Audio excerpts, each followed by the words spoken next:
बड़ी खबर आ रही है इस वक्त किसानों के लिए। बड़ी खुशखबरी है, किसानों को बड़ी सौगात सरकार की तरफ से जारी हुई है। सरकार की तरफ से किसानों को 128 करोड़ रुपए की सौगात जारी की गई है। कई हजार किसानों के बैंक खातों में ये धनराशि ट्रांसफर की गई है। किसानों के खातों में ये मुआवजा राशि सरकार की तरफ से जारी कर दी गई है। किसानों को 50,000 रुपए प्रति एकड़ का मुआवजा देते हुए सरकार ने बड़ा ऐलान किया है। सरकार ने 37,752 किसानों के खातों में 128.33 करोड़ रुपए की धनराशि ट्रांसफर की है। सीधे डीबीटी के माध्यम से ये धनराशि उनके खातों में भेजी गई है। राज्य सरकार ने किसानों को 50,000 रुपए प्रति एकड़ का मुआवजा जारी करते हुए बड़ा ऐलान किया है। प्याज किसानों को सरकार की तरफ से ये मुआवजा जारी हुआ है।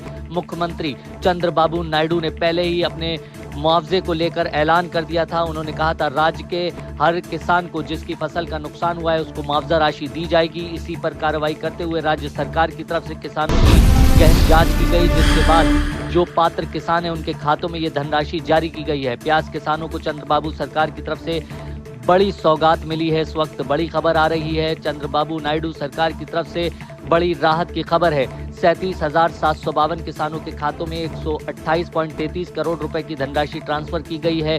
50,000 रुपए प्रति एकड़ के हिसाब से प्याज किसानों को मुआवजा दिया गया है।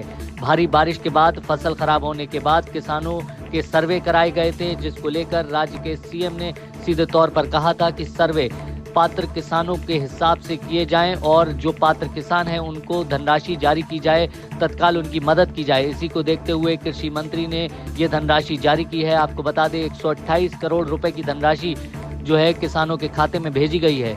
बड़ी खबर आ रही है इस वक्त किसानों के लिए। बड़ी खुशखबरी है, किसानों को बड़ी सौगात सरकार की तरफ से जारी हुई है। सरकार की तरफ से किसानों को 128 करोड़ रुपए की सौगात जारी की गई है। कई हजार किसानों के बैंक खातों में ये धनराशि ट्रांसफर की गई है। किसानों के खातों में ये मुआवजा राशि सरकार की तरफ से जारी कर दी गई है। किसानों को 50,000 रुपए प्रति एकड़ का मुआवजा देते हुए सरकार ने बड़ा ऐलान किया है। सरकार ने 37,752 किसानों के खातों में 128.33 करोड़ रुपए की धनराशि ट्रांसफर की है। सीधे डीबीटी के माध्यम से ये धनराशि उनके खातों में भेजी गई है। राज्य सरकार ने किसानों को 50,000 रुपए प्रति एकड़ का मुआवजा जारी करते हुए बड़ा ऐलान किया है। प्याज किसानों को सरकार की तरफ से ये मुआवजा जारी हुआ है। मुख्यमंत्री चंद्रबाबू नायडू ने पहले ही अपने मुआवजे को लेकर ऐलान कर दिया था। उन्होंने कहा था राज्य के हर किसान को जिसकी फसल का नुकसान हुआ है उसको मुआवजा राशि दी जाएगी। इसी पर कार्रवाई करते हुए राज्य सरकार की तरफ से किसानों की गहन जांच की गई, जिसके बाद जो पात्र किसान है उनके खातों में ये धनराशि जारी की गई है। प्याज किसानों को चंद्रबाबू सरकार की तरफ से बड़ी सौगात मिली है। इस वक्त बड़ी खबर आ रही है, चंद्रबाबू नायडू सरकार की तरफ से बड़ी राहत की खबर है। 37,752 किसानों के खातों में 128.33 करोड़ रुपए की धनराशि ट्रांसफर की गई है। 50,000 रुपए प्रति एकड़ के हिसाब से प्याज किसानों को मुआवजा दिया गया है।